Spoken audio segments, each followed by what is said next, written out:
না, আমার দাদা দাদির সংসার থেকে পৃথক হয়ে গিয়েছি, দাদা দাদিকে না জানিয়ে তাদের ঘর থেকে কিছু খাওয়া যাবে কি না? আপনি তাদের না জানিয়ে বা তাদের থেকে গোপন করে যদি কিছু খান তাহলে সেটা নাজায়েজ হবে, সেটা জায়েজ হবে না আপনার জন্য। তবে যদি তাদের ঘর থেকে কিছু খেলে তারা আসলে কিছু মনে করবে না, না বলে খেলেও তারা সেটাতে সম্মতি প্রকাশ করবেন, বরং এটাকে ভালোভাবেই নিবেন, এরকম যদি আপনার কাছে মনে হয় তাহলে সেক্ষেত্রে সেটা খেতে পারেন। এটাকে মৌন সম্মতি বলা হয়।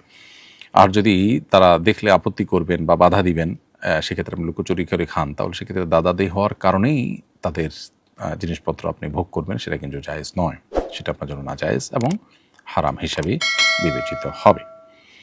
আমি মসজিদের মুয়াজ্জিন, সরকার কর্তৃক ঈদ ভাতা প্রদানের জন্য নির্ধারিত ফরমে অন্য কোনো উপার্জন আছে কিনা অপশনে আমি না লিখেছিলাম, অথচ আমার একটি ছোট বিজনেস আছে যেটা আমি অতি সত্বর বন্ধ করে দেব।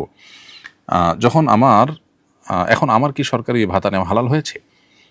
প্রিয় দর্শক, আপনার এই প্রশ্নের উত্তর হলো যে যদি অপশনে না লিখলে আপনার জন্য ভাতা প্রযোজ্য হতো না এমনটি হয়ে থাকে, তাহলে সেক্ষেত্রে আপনার জন্য এই ভাতা গ্রহণ করা জায়েজ হয়নি, বরং এটা আপনাকে ব্যাক করতে হবে, ব্যাক করার অপশন থাকলে। আর না হলে শরীয়ী নির্দেশনা মতে এটি আপনি দান বা পরবর্তী করণীয় নির্ধারণ করে এ থেকে আপনাকে মুক্ত হতে হবে।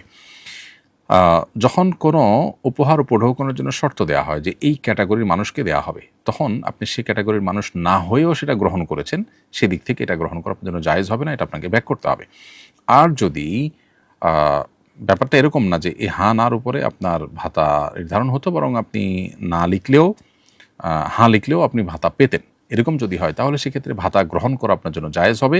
কিন্তু আপনি মিথ্যা যে লিখেছেন সেজন্য অবশ্যই গুনাহ হয়েছে, এবং এর জন্য আল্লাহ রাব্বুল আলামিনের কাছে তবে নাসুহা করতে হবে। পার্থিব সামান্য একটু সুবিধা পাওয়ার জন্য একজন ইমানদার মিথ্যা বলতে পারেন না। আল্লাহর ভয় তার অন্তরে পরিপূর্ণভাবে সদা জাগরুক রাখতে হবে এবং রাখা উচিত আমাদের।